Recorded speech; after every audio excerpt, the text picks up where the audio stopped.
Hey, how you doing? This is Adam Post, publisher of more than 1,000 comic books and marketing expert covering Bud Light. Bud Light has been wrecked by YouGov. They conducted a poll of the top 10 most popular beers. Bud Light used to be on that list. No longer are they on that list. They have been kicked out of the top 10 most popular beers. It's hard to believe because this beer has been the number one beer for the last 22 years. But as everyone now knows, they decided to rebrand the beer as a beer for transgender people who particularly like Dylan Mulvaney. And that takes away a lot of the mass market who are not interested in being involved with anything like that. Let's get into the full story. Before we do, please be sure you are subscribed to the channel. Click the bell for notifications. Give me a thumbs up. I really appreciate you guys.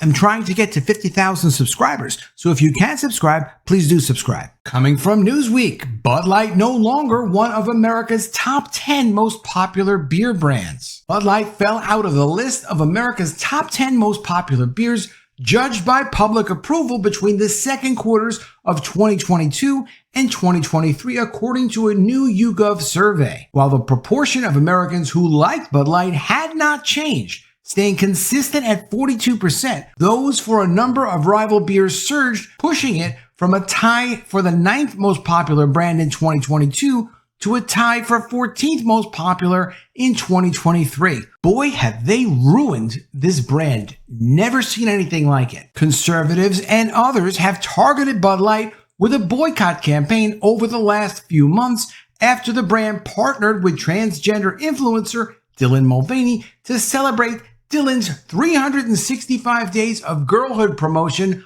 on TikTok, which seemed to have worked pretty well for Dylan Mulvaney, but not so much for Bud Light. As a result, Bud Light's sales fell sharply, with the company selling 31.3% less volume of actual beer bottles and cans in the week ending June 24th than it did during the same period in 2022. That is a dramatic drop, but we think that the numbers are even worse, and I'm talking to the Bump Williams people about trying to get the specifics on a region-by-region basis because the numbers that we have from different articles in ABC News and articles in the Wall Street Journal and the New York Times are showing that in Pennsylvania, it's all 45%. In Florida, it's down 60%. It can't really be just 31.3%, and we're going to need to see some more numbers to be sure of what the real numbers are. I will get you those numbers. In the second quarter of 2022, 42% of Americans liked Bud Light, according to YouGov, putting it on par with Corona Extra, Dos Equis, and Coors Light. The Bud Light figure remained the same during the second quarter of 2023. But as other beers saw their approvals rise, its relative approval fell into a tie with Pabst Blue Ribbon, Miller Genuine Draft, and Miller Lite. For its survey, YouGov polled a nationally representative sample of 1,468 Americans during the second quarter of 2023, which runs from April to the end of June, so right in that hot Dylan Mulvaney period. It found that Guinness, Corona, and Heineken were the three most liked beers of 2023, with approval from 58%, 53%, and 51% of Americans, respectively. While the percentage of Americans who said they liked Bud Light was unaffected by the Dylan Mulvaney controversy, the beer saw a pronounced drop in sales compared to 2022. In the 4 weeks ending May 28, 2023, Bud Light sales were $297 million, a 22.8% drop from the same period in 2022, according to Circana IRI data figures obtained by Newsweek. This meant that Modelo Especial, which sold $333 million during those 4 weeks in 2023, was able to announce it had dethroned Bud Light as the number one beer in America. In June, Mulvaney attacked Bud Light, accusing Bud Light of failing to support Dylan Mulvaney after Dylan came under attack over their partnership. And here's what Dylan said. And it's a bit crazy, so try to stay with me on this one. Quote, "I took a brand deal with a company I loved, and I posted a sponsored video to my page, and it must have been a slow news week because the way that this ad got blown up, you would have thought I was on a billboard or on a TV commercial or something major," Mulvaney said in a video posted to Instagram. But no, it was just an Instagram video. I was waiting for the brand to reach out to me, but they never did. And for months, I've been scared to leave my house. For a company to hire a trans person and then not publicly stand by them is worse, in my opinion, than not hiring a trans person at all. Everyone is entitled to their opinion, but I can't help but notice that when Dylan Mulvaney says that Dylan was afraid to leave the house because they might be attacked or something, they were busy out at the Tony Awards with Tony the Tiger in some sort of crystal-covered gown for the Tony Awards. Well, you know, it looks like that was a pretty good time. It doesn't look like somebody afraid to leave the house. And of course, there's Dylan Mulvaney with Tony the Tiger. I mean, all sorts of absurd promotional events.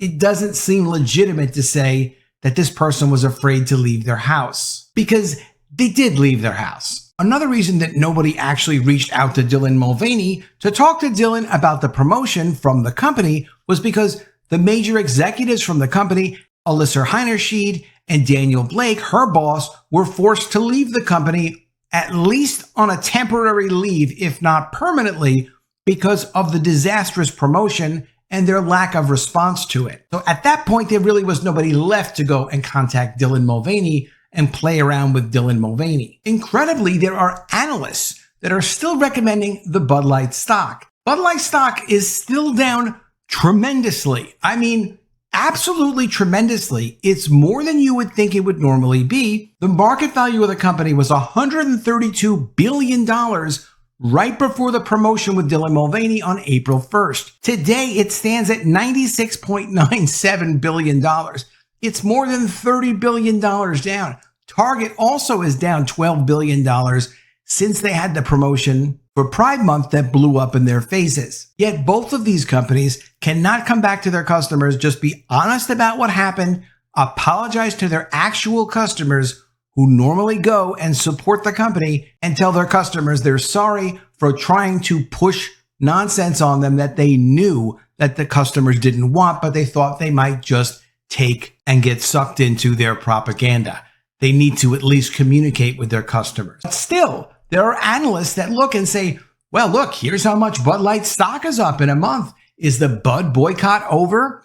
It's very obvious the boycott is not over. And it's funny, this article came out July 4th, talking about how the stock was at $57. The stock was at $58. Today is July 7th. The stock is at $55.65. It's up a tiny amount today. It's still down tremendously overall. Another analyst analyzing Anheuser-Busch's short interest. This is the number of people that have bet against the stock and are predicting that the stock will go down. A lot of people are still predicting that this stock will go down. Yet again, some of these analysts are just still saying, hey, you know what? Why don't you give it a try? The stock is down so low. What could possibly happen? And the reason they should not buy this stock is because it's one thing for the stock to look like, hey, it's got a potential to go up, which I don't have a lot of confidence in for this company. But the main thing is, look at the management. Look at how stupid the management was with this Dylan Mulvaney promotion. Look at how they didn't respond when there was a problem with the brand.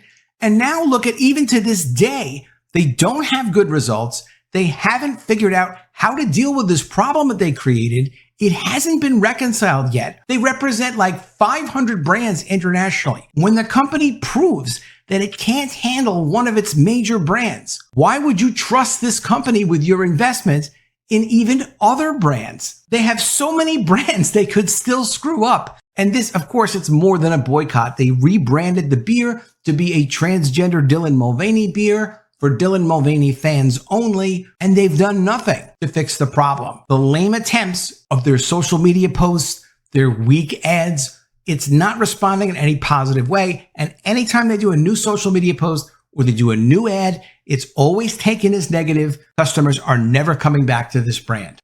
Kevin OLeary gets it right in Yahoo Finance. So unprecedented. Kevin OLeary says Bud Light is the gift that keeps on giving. Plans to teach its 25% market share collapse to college students. And Kevin OLeary is sensible here and explains, like, look, you need to know who your customers are and you need to serve them.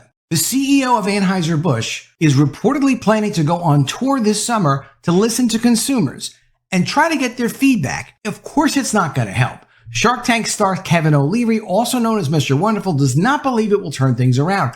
Quote, "I don't think that's going to work," O'Leary said in a recent interview with Fox Business. He's going to get an earful, there's no question about it. The problem with that tour and that idea is it keeps it as a frontline press item. Mr. Wonderful then highlighted how Bud Light's situation is unprecedented in the beer industry. Beer brands take decades to build and usually are fighting for 1% to 2% share per year by spending hundreds of millions of dollars on advertising, he explained. This has never happened before. No beer brand has ever lost 25% market share in a matter of hours. So it's unprecedented that there's no playbook for this. O'Leary pointed out why Bud Light has been facing such strong headwinds. Beer is a commodity. The only difference is brand. So you really have to protect your brand every way you can, he said. If you don't understand who's buying your brand and you enrage them, which seems to be what happened with Bud Light, you don't know the outcome.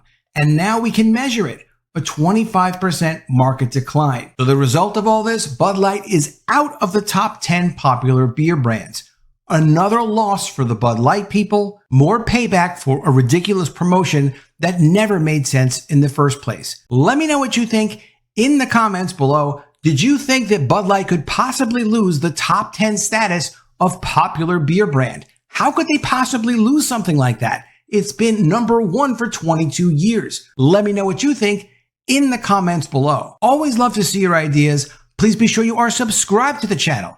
Click the bell for notifications, give me a thumbs up, and I'll see you again soon with another video. And if I don't see you, I will miss you.